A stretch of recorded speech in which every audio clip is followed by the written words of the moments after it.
Welcome to Reformed Thinking, and specifically to the deep dive, where we try to, cut through some of the noise and really focus on key ideas. Glad to be diving in today. Yeah, absolutely. Today we're opening up something that's just incredibly central, I think, to understanding the Apostle Paul. It's his statement in 1 Corinthians 2:2. Ah, yes. For I decided to know nothing among you except Jesus Christ and him crucified. That exact one. It sounds simple, almost stark, but there's so much packed into it. There really is. And it gets misunderstood, doesn't it? People often take it as Paul saying, look, let's keep it super simple, just the cross, nothing else matters. Almost like a minimal content list. Right, like he's against deep thinking or broad teaching. But that's not it at all. What we want to do today is unpack this show that it's not minimalism. It's actually a highly strategic, deeply theological decision. It's Paul's governing principle for ministry in a very specific, very challenging context. Okay, so our mission here is to see this verse not as a restriction on what Paul knew or taught overall, but as the lens, the control center for how he knew and taught everything, especially in Corinth. That's the goal. And for you listening, getting this right really changes how you evaluate Christian teaching, maybe even your own spiritual stability.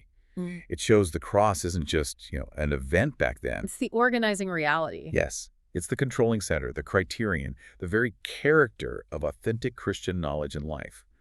Paul set things up this way, deliberately, so that your confidence, your faith, would stand firmly on God's work, not on human cleverness or, impressive speeches. All right, so to really feel the edge on Paul's words, we need to understand Corinth itself. What was the city like? What was the cultural air Paul was stepping into? Because you said it was challenging. Oh, it was. Corinth was a major hub. Yeah. A Roman colony, yes, but with a very Greek heart and mind.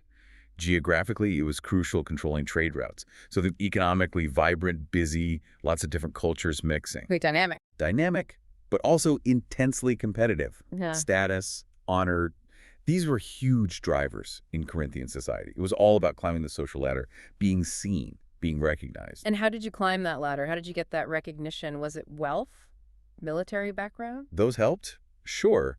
But a primary way, especially in the public sphere, was through rhetoric. Your ability to speak well, persuasively, elegantly, that was everything. It wasn't just about communication. It was more. Much more. It was, you could say, the essential social currency. Good rhetoric signaled that you were educated, that you came from the right background, that you were someone worth listening to. It was like a badge of belonging for the elite or those aspiring to be. Wow. So your public speaking was your status in a big way? In a very big way. An orator stepping up to speak wasn't just sharing ideas. They were making a bid for honor. How you performed your style, your delivery, your command of language directly influenced your social standing. So plausibility, whether people believed you or took you seriously, was tied up in the performance itself. Exactly.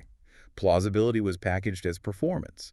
Think about today, maybe, how a slick presentation or a really polished speaker can gain instant credibility, sometimes even if the substance is a bit thin. Yeah, I can see that. Corinth was like that, but maybe even more formalized. Audiences had very specific expectations. They wanted polished sentences, clever arguments, memorable lines, antitheses, the whole package. They were looking for stylistic mastery and effective manipulation. Could the speaker sway their emotions? Sounds almost like entertainment. It was, partly. Eloquence was both a valuable commodity. People paid teachers, sophists, to learn it, and a public spectacle. If you didn't deliver that kind of performance, you were easily dismissed. Just not seen as significant. Okay, I'm starting to see the problem. This high value placed on performance, on the speaker's skill, that must have seeped into the church there. It absolutely did, and it caused major distortions. The Corinthian believers couldn't just switch off that cultural mindset when they walked into the assembly. Their instincts were shaped by this value system. So they started judging church leaders by the same standards. Yes. They were conditioned to rank ministers by their rhetorical polish. Think about Apollos' Acts describes him as eloquent. That detail isn't incidental. It helps explain why some Corinthians were drawn to him, maybe even preferred him over Paul. He fit their cultural mold of an impressive speaker. And that directly fed into the divisions Paul condemns in chapter 1.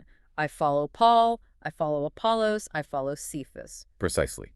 It wasn't just theological disagreement, though that might have been mixed in. It was largely about aligning with the leader who seemed most impressive, most prestigious by worldly standards. It fueled fashionalism.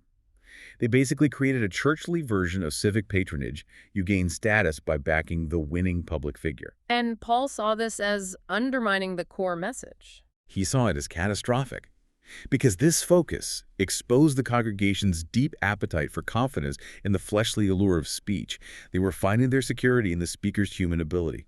And Paul knew, instinctively and theologically, that this very thing would empty the cross of its actual effect. It shifts the basis of faith from God's act to human charisma. So Paul couldn't just walk in and preach differently. His whole approach, his very presence, had to challenge this system. It had to be a countercultural statement.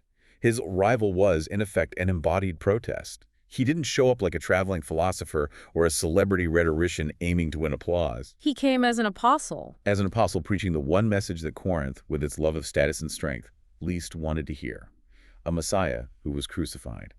Crucifixion was the ultimate symbol of shame, weakness, failure in their world. And his personal style reinforced that message. Absolutely. It was a self-consciously non-prestige approach. He refused the standard system of patronage being funded by wealthy patrons, which would have put him in their debt, expected to perform.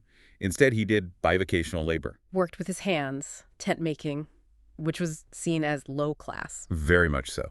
And then there's his description of his own demeanor. He came in weakness and fear and much trembling, 1 Cor 2.3. Now, this wasn't just stage fright. It seems to have been a deliberate posture, an affront to Corinth's plausibility structures. He was embodying the weakness of the message itself, a conscious protest against their criteria of worth. He made sure they couldn't credit him or his skills for any results. Okay, so that context makes Paul's statement in 2.2 incredibly pointed. Let's dig into the language he uses there. For I decided. What's significant about that first verb, I decided? The Greek is eckrina, and it's crucial. Paul isn't saying, well, it just sort of happened that I focused on this, or sorry, I wasn't a better speaker. He's making a declaration of intent. It signals a deliberate decision, a principled resolve. It's a choice, a strategic choice. Yes. The tense he uses, the aorist, typically points to a specific action or decision, often one made in the past with ongoing implications. So this suggests a prior resolve, something he determined before, or certainly as he began his ministry in Corinth, which then shaped everything he did there. So he's reframing the issue. They might see him as lacking rhetorical skill. Right, maybe they're thinking, he's just not as good as Apollos. But Paul says, no, you misunderstand. I chose this path. It was deliberate strategy, not deficiency. He's taking ownership of his method. Okay, then the content of that decision, to know nothing except, that sounds very exclusive. Is he saying other knowledge is useless? That's the common misreading, seeing it as content minimalism. But the structure, nothing except, due to, functions here as rhetorical exclusivity to establish a regulating center. It's not that other topics are forbidden, but that one truth becomes the measure and interpreter of all others. The central hub. Exactly. And notice the verb he uses. He doesn't say, I decided to preach nothing except. He says, I decided to know nothing except.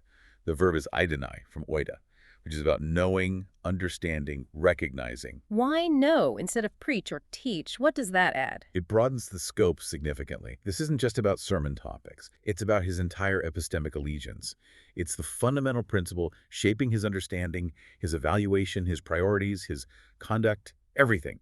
He's saying, in the midst of all the competing claims to wisdom in Corinth, I will let one reality govern my entire framework of knowledge. The cross becomes the standard against which all other knowledge is measured. Precisely. And then the object of that knowing, Jesus Christ and him crucified. The Greek is aiesin Christon kaituton estromenon. That kaituton and this very one is emphatic. It really draws your attention. It does. Paul uses that little pointer word, tuton, to make you fix your gaze right on the crucified person. It's not an abstract doctrine of atonement initially. It's this specific Jesus, the one who underwent this specific shameful death. And the word crucified, estortmenon. You mentioned the grammar is significant there. Highly significant. It's a perfect passive participle. Now, stay with me on this grammar point because it's the theological engine here. Okay. Perfect passive participle. What does that tell us? The perfect tense in Greek typically describes an action completed in the past but with effects, or a state that continues into the present. It emphasizes the abiding state and ongoing efficacy of the crucifixion. So the cross isn't just a historical footnote, something done and dusted. Not at all. It's Christ's ongoing saving identity in relation to us. He is the crucified one, now risen and reigning, yes, but His saving relationship with sinners is permanently defined by that completed yet ever-effective sacrifice. The benefits, the results, the reality of his crucifixion are still active, still available, still defining him now. That's a powerful grammatical punch. It means the source of salvation is always present, always effective, because he is the crucified one. Okay, so if Christ crucified is this regulating center, this epistemic framework, it can't just be a vague idea. It must carry specific content. Paul isn't advocating for knowing less, is he? Absolutely not. This center actually demands doctrinal richness and precision. It acts as a criterion, integrating all the necessary parts of the gospel. First off, you can't isolate the cross. It stands with the resurrection. Inseparably. They are two moments of one saving event.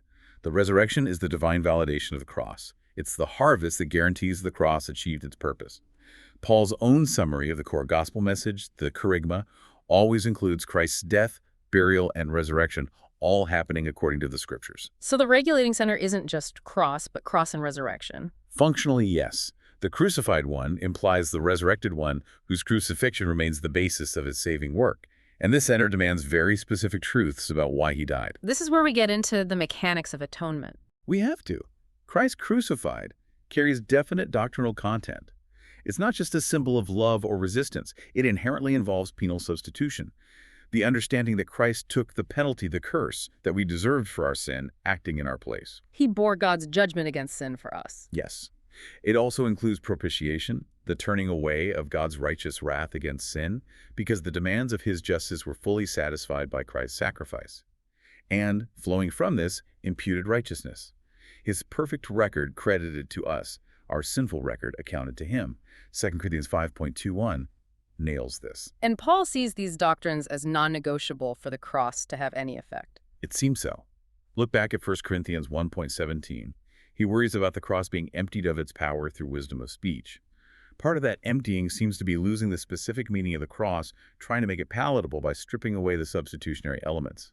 The efficacy is tied to the substitutionary reality. So trying to make the cross less offensive by downplaying substitution actually removes its saving significance for Paul. That appears to be the logic. And this cross-centered content also redefines wisdom itself. Paul argues that Christ is the true wisdom Corinth was seeking. He calls Christ the power of God and the wisdom of God, 1.24, and says God made Christ to be wisdom for us, 1.30. The crucified Messiah fulfills and surpasses all prior quests for wisdom. So the cross isn't just a topic, it's the interpretive key for everything, including Scripture itself. It becomes the hermeneutical North Star. It integrates the Old Testament and the New, law and gospel, prophecy and fulfillment. It shows how God's seemingly strange plan, a crucified Messiah, was actually his wisdom plan before the ages. Apostolic preaching always places the cross and resurrection within that larger prophetic script. It's the center that makes sense of the whole biblical story. Paul wasn't just making a theological point. He was aiming for specific results in the lives of the Corinthian believers. What was the intended payoff of this Christ crucified strategy, especially coming in weakness? He tells us directly. The purpose clause in 1 Corinthians 2.5 is crystal clear, so that your faith might not rest in the wisdom of men, but in the power of God. It's all about the foundation of their faith. Where does their confidence ultimately lie? That's the core issue. That's it, exactly. Yeah. If your faith rests on the preacher's eloquence or their charisma or how good their arguments sound, that's wisdom of men. It's shaky ground. It fluctuates with your impressions. Right. One week you feel inspired, the next week maybe not so much. Paul's method, refusing rhetorical tricks, emphasizing his own weakness, pointing only to the crucified Christ, was designed to demolish that human basis for confidence. It dethrones self-promoting speech. And what does it replace it with? It ensures that assurance, Christian confidence, is stabilized by the objective reality of Christ's finished work. Remember the estaramenon, the ongoing efficacy, and by the internal work of the Holy Spirit. Not by subjective feelings based on performance. Paul mentions the demonstration of the Spirit and of power in verse 4. Is that connected? Directly. He contrasts his deliberately plain speech, not with persuasive words of wisdom, with this demonstration of the Spirit and of power. This isn't necessarily miracles, though could include them. Primarily, it seems to be the Spirit's internal effectual work that takes the plain, even foolish-sounding message of the cross and makes it convincing, life-changing truth in the hearer's heart. God's might works through the proclaimed weakness. So the method guarantees the faith is grounded in God, not the messenger. Yes, and this fits perfectly with God's broader purpose explained just before us in chapter 1, verses 26 through 31. Why does God choose the foolish, the weak, the despised things of the world? So that no flesh might boast before God. Exactly. The cross-centered method and message are inherently designed to exclude human boasting. If salvation comes through a crucified failure, announced by a weak messenger, relying entirely on God's hidden work, what's left for us to brag about? Nothing at all. It completely levels the playing field. Yeah. Which must have been a direct hit against the Corinthian culture of honor and prestige. A direct hit. Their whole society ran on boasting and self-promotion. The cross dismantles that. It leaves no room for self-congratulation, which leads to the ultimate doxological payoff. The purpose behind excluding boasting, which is verse 31. Let the one who boasts boast in the Lord. All glory, all credit is redirected entirely to God and his work in Christ. And pastorally, this had immediate implications for the divisions in Corinth, right? The factionalism. Immense implications. Yeah. This strategy was a key tool for dismantling that party spirit built on personalities. If the focus is relentlessly on Christ crucified, and if boasting in human leaders is excluded, then comparing Paul and Apollos based on speaking style becomes absurd. it becomes irrelevant, even offensive. A crucified Lord leaves no space for boastful comparisons. Unity can no longer be defined by allegiance to charismatic figures. It has to be defined by shared reliance on the one crucified and risen Lord. It forces them back to the substance of the gospel, healing the rifts caused by their misplaced allegiances. Okay, let's bring this home. If Paul's resolve sets the cross as this governing rule, how does that apply practically to ministry and church life today? How does it become the canon of evaluation for us? Well, it gives us that crucial diagnostic crumb we need to keep asking about any ministry, any sermon, any program. Does this ultimately draw attention to human skill, or does it leave people subdued by and dependent on Christ crucified? Are people leaving impressed with the preacher, or are they leaving more aware of their need for Christ? That's a searching question. It is. It means that doctrinal fidelity and genuine humility in leaders have to take precedence over stage presence, marketing savvy, or, just being a cool personality. The focus shifts from the messenger's gifts to the message's object. It really redefines what successful ministry looks like. Completely. It forces God dependence. If the cross is central, you cannot rely on human ingenuity to make it succeed. You have to rely on God's Spirit working through the message. Success isn't measured by numbers or applause, necessarily, but by faithfulness, by nurturing genuine holiness, by enduring in weakness, just like Paul described his own ministry. You mentioned earlier a connection to Reformed principles, like the regulative principle of worship found in confessions like Westminster. How does the cross inform that? I think it underwrites it, gives it its rationale. The regulative principle essentially says we should worship God only in the ways he has appointed in his word, prayer, sacraments. Why? Because God is holy, and he knows how he wants to be approached. And the cross emphasizes our inability to approach him on our own terms. Precisely. The cross reveals our utter dependence on God's provision. We don't get to invent clever or entertaining ways to worship that we think might be effective. We come through the way he provided Christ crucified. So worship focuses on proclaiming him. For instance, the Lord's Supper is explicitly about proclaiming the Lord's death. So we should resist turning sacraments into, say, just an emotional experience or using them for mood lighting. Right. The cross demands substance over style. Worship should resist the staging of sacraments as mere mood-setting devices. The focus must remain on the objective event and its meaning, the Lord's death for us, not primarily on creating a subjective feeling in the worshiper, though feelings will follow genuine understanding. And personally, in discipleship, how does the cross regulate our values? It becomes the hermeneutic of value. It teaches us what truly matters. In a world that values strength, success, self-reliance, the cross says true worth is found in acknowledging our weakness and depending entirely on Christ. It constantly works to crucify our pride and cultivate humility. Because if our salvation cost God that much, That our own achievements, talent, status, they mean nothing for earning God's favor. This understanding becomes the engine for the obedience of faith.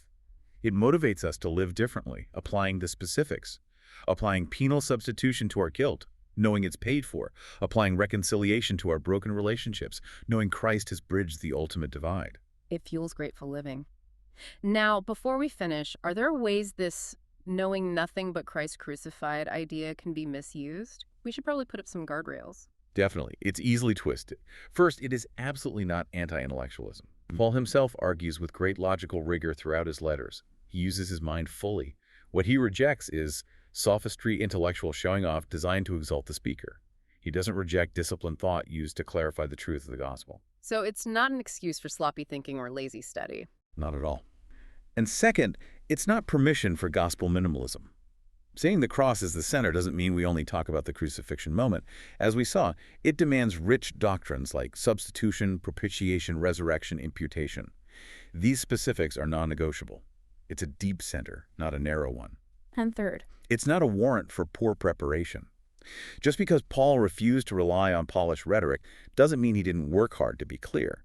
He aimed to rightly handle the word of truth. The point is refusing to borrow plausibility from performance, not refusing to be competent or clear.